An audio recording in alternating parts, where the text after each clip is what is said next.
Sometimes small stories can give us big insights. On February 14th, 2018, a shooter opened fire at Stoneman Douglas High School in Parkland, Florida. He killed 17 people and wounded 17 others. Now, soon after, a Parkland student by the name of David Hogg catapulted himself to international fame by becoming an outspoken advocate of strict gun control measures. He certainly has a right to do that. He's an American citizen with the right to free speech, and he expresses opinions that many Americans share. So far, so good. However, David Hogg expresses opinions that many Americans, myself included, most emphatically do not share. I personally think that David Hogg is a bat guano crazy opportunist. In a free country, he'd be free to argue his viewpoint and I'd be free to argue mine. You see, David Hogg and I both share an important distinction. We're both considered public figures. That designation doesn't really bring you any particular legal or moral advantage. On the contrary, it does bring a few important disadvantages. For example, as public figures, both of us have a much, much harder time proving slander, libel, or defamation than would a regular citizen. It just comes with the territory. An adult looks at this trade-off as the price of having reach. The best response to any public figure complaining about criticism is pretty simple. If you can't stand the heat, get out of the kitchen. Now, I've had to go through that heat, and it's no fun at all.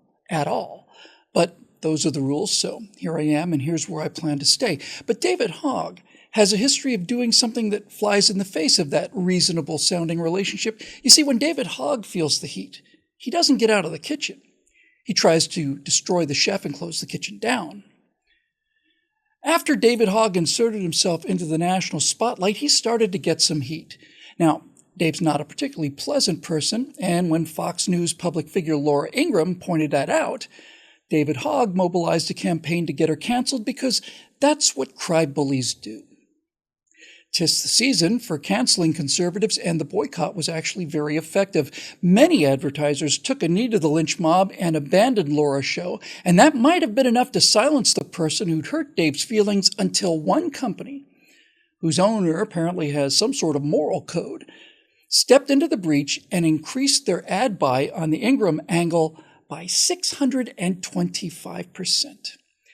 That company was MyPillow, and the man who made that decision to spend a little over 6 times what he'd been spending before David Hogg's cancel battalions took to the field was MyPillow's owner, Mike Lindell. Now, the very first sentence on Mike Lindell's Wikipedia page helpfully describes him as, quote, an American businessman, conspiracy theorist, and CEO of MyPillow, Inc. The third sentence of the first paragraph reports that Mike Lindell, quote, supported attempts to overturn the 2020 United States presidential election, unquote. Did Mike Lindell attempt to overturn the election by crashing the gates of the White House with pillow-armored assault vehicles? No.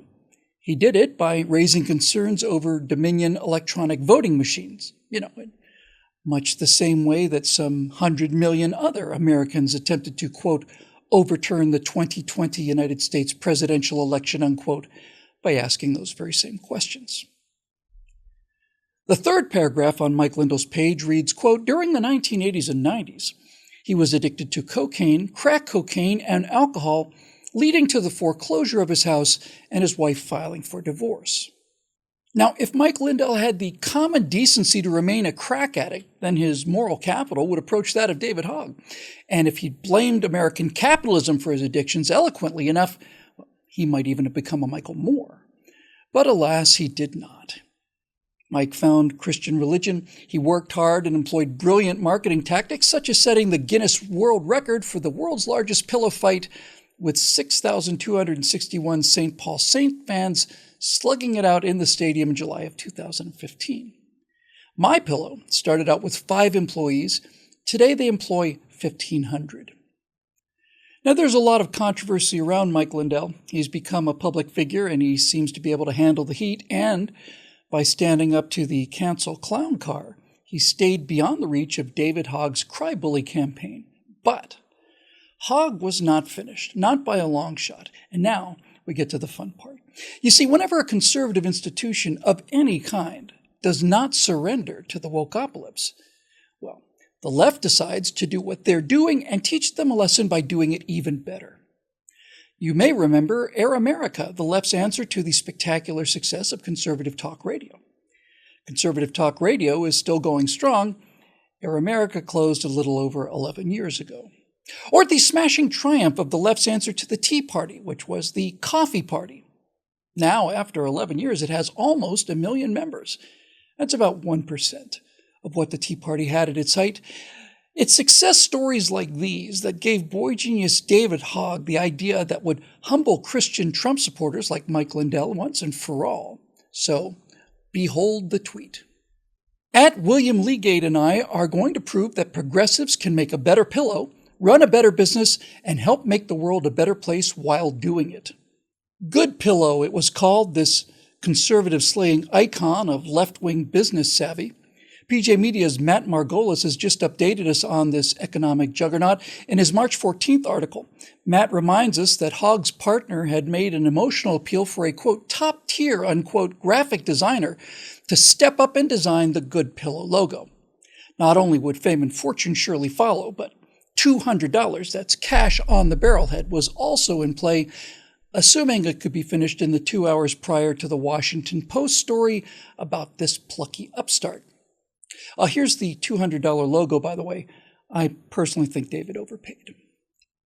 Now, just a day after the Washington Post tongue bath, Newsweek, which had been sold in 2010 by the Washington Post for $1 to stereo equipment magnate Sidney Harmon, who also overpaid, gleefully pointed out that Good Pillow had already amassed more Twitter followers than MyPillow ever had. Now, while Good Pillow did indeed have more Twitter followers than MyPillow, there were two things that Mike Lindell's conservative company had that David Hogg's progressive company lacked. One of them was customers, and the other was pillows. Matt Margolis' article points out that the February 10th, 2021 Newsweek story said that Good Pillow should be flying off the shelves, quote, in about a month, unquote. Now, that same day, Good Pillow tweeted that they were, quote, trying to finalize the list of charity partners we'll be launching with, unquote. It's been almost 5 weeks now since the Newsweek article and that tweet. A quick online search showed that MyPillow annual revenues are a capital-tastic $280 million for 2020. Now, $280 million divided by 52 weeks comes to $5,384,000 per week. Just a back-of-the-napkin approximation shows that in the 5 weeks since Good Pillow's February 10th article and tweet, MyPillow has made around $27 million. Good Pillow has not only made a single dollar, or even a single pillow, it hasn't even made a single tweet. Matt's article points out that both Good Pillow's and David Hogg's Twitter accounts have dived deep. There's not a peep in 5 weeks from either one of them. Now, all of this may, and I'm going to go out on a limb here, be due to the fact that when you go to mypillow.com, there are 25 boxes that have 25 click here buttons that allow you to buy, pillows. If you go to goodpillow.com, well, you get a non-secure Lithuanian website that at least has something that David Hogg's website, goodpillow.co, see, even the URL doesn't sound finished. Well, it has something that Good Pillow doesn't have, and that'd be actual pillows for sale. And while the Progressive Pillow Company not only doesn't have pillows for sale, it doesn't even have a picture of a pillow. It does, however, have this rousing paragraph. Good Pillow's Progressive Quality Assurance team either did not catch or failed to care about the fact that there's no space between how and powerful, or between, ironically enough, into and reality. But Good Pillow does, in fact, have something that MyPillow does not have, and that is a manifesto. Good Pillow's commitment to being a quality, ethical, and sustainable company exists at the forefront of all our business decisions, large and small, reads the manifesto, and you do have to give them credit for that. Good Pillow certainly is a sustainable business model, so long as they never make any pillows. And as the manifesto points out, there's a good reason for Good Pillow to remain pillow-free. Quote, before we launch, though, we must take some time to put our heads down out of respect for the 3-year anniversary of the shooting in Parkland, Florida on February 14th. While we step back to honor those we lost on that horrific day, We remain fully committed to delivering on what we've promised. We couldn't be more thrilled to share more important updates immediately following our blackout period. Now, out of respect for the victims, Good Pillow has bowed its head so that it could quietly observe, as I write this, a blackout period consisting of 41,760 minutes of silence and counting. Now, after all of this pillow talk, I've decided that if David Hogg can't do it, well then, by God, Bill Whittle can't do it too. So I'm announcing my own pillow company. It's called Bad Pillow. The revolutionary Bad Pillow has two distinct layers. Your head rests on the finest quality memory foam, gently curving to provide maximum cervical support, and comes with a custom pillowcase made from the finest Egyptian cotton with a thread count of over 9,000.